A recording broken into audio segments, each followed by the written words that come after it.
ಇನ್ನು ಮುಂದೆ ನಿಮ್ಮ ನೆಚ್ಚಿನ ಧಾರಾವಾಹಿಗಳ ಫುಲ್ ಎಪಿಸೋಡ್ಗಳು ಸನ್ ನೆಕ್ಸ್ಟ್ ಆಪ್ನಲ್ಲಿ ಮಾತ್ರ. ಅಂದ್ರೆ ನಿನಗೆ ಆ ದೇವ್ರ ಮಾತಿಗೆಲ್ಲ ಬೆಲೆನೇ ಇಲ್ವಾ? ನನಗೆ ಮದುವೆ ಮಾಡಬೇಕು ಬೇಡವೋ ಅಂತ ದೇವ್ರ ಮುಂದೆ ಹೂ ಹಾಕಿ ಪ್ರಶ್ನೆ ಕೇಳಿದಾಯ್ತು. ನಿನ್ನ ಗಂಡನಿಗೆ ಇನ್ನೊಂದು ಮದುವೆ ಮಾಡೋದು ಬೇಡ ಅಂತ ಆ ದೇವ್ರು ಹೂವಿನ ಮೂಲಕ ಉತ್ತರ ಕೊಟ್ಟಿದ್ದು ಆಯ್ತು. ಆದ್ರೂ ಇನ್ನೊಂದು ಮದುವೆ ಆಗು ಅಂತ ನನ್ ಪ್ರಾಣ ತಿಂತಿದ್ಯಲ್ಲ, ಏನ್ ಬುದ್ಧಿ ಇದೆಯಾ ನಿನ್ಗೆ? ಹೌದು ಸರ್, ನನಗ್ ಬುದ್ಧಿ ಇಲ್ಲ. ಮಗು ಕೊಡದೆ ಅನ್ಯಾಯ ಮಾಡಿರೋ ದೇವ್ರ ಮುಂದೆ ಹೋಗಿ ನ್ಯಾಯ ಕೇಳಿದೆ ನೋಡಿ, ನನ್ ತಲೆಯಲ್ಲಿ ಬುದ್ಧಿ ಇಲ್ಲ. ನನ್ ಗರ್ಭಕೋಶ ಕಿತ್ಕೊಂಡಿರೋ ದೇವ್ರ ಮುಂದೆ ಹೂ ಹಾಕಿ ಪ್ರಶ್ನೆ ಕೇಳಿದ್ನಲ್ಲ, ನನಗ್ ಬುದ್ಧಿ ಇಲ್ಲ.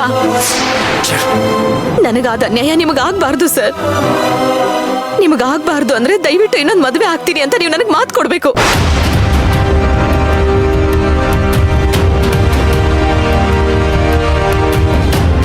ಏನ್ ಸರ್ ಹಾಗೆ ನೋಡ್ತಿದ್ದೀರಾ? ಮಾತ್ ಕೊಡಿ. ಏನು ಮಾತ್ ಕೊಡ್ಬೇಕಾ?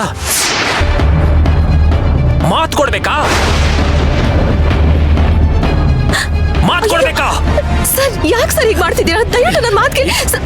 ಸರ್ ಏನ್ ಮಾಡ್ತಿದ್ದೀರಾ? ಸರ್ ನನ್ನ ಮಾತು ಕೇಳಿ.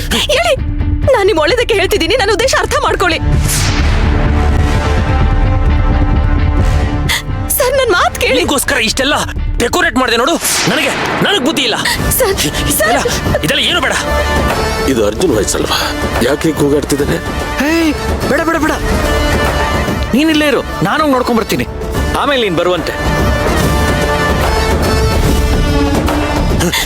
ಏನು ಬೇಡ ಬೇಡ. ಸರ್ ನನ್ನ ಮಾತು ಕೇಳಿ, ನನ್ನ ಕಷ್ಟ ಅರ್ಥ ಮಾಡ್ಕೊಳ್ಳಿ ಸರ್.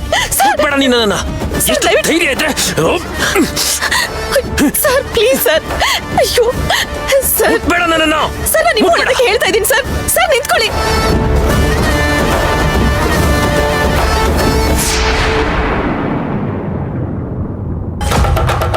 ಅರ್ಜುನ್ ಸರ್ ನಿಂತ್ಕೊಳ್ಳಿ. ಯಾಕೆ ಹೀಗೆ ಆಡ್ತಿದ್ಯಾ ಸೇವಂತಿ? ಯಾಕೆ ಹೀಗೆ ಹಿಂಸೆ ಕೊಡ್ತಿದ್ಯಾ ನನಗೆ? ಅರ್ಜುನ್ ಏನಾಯ್ತು?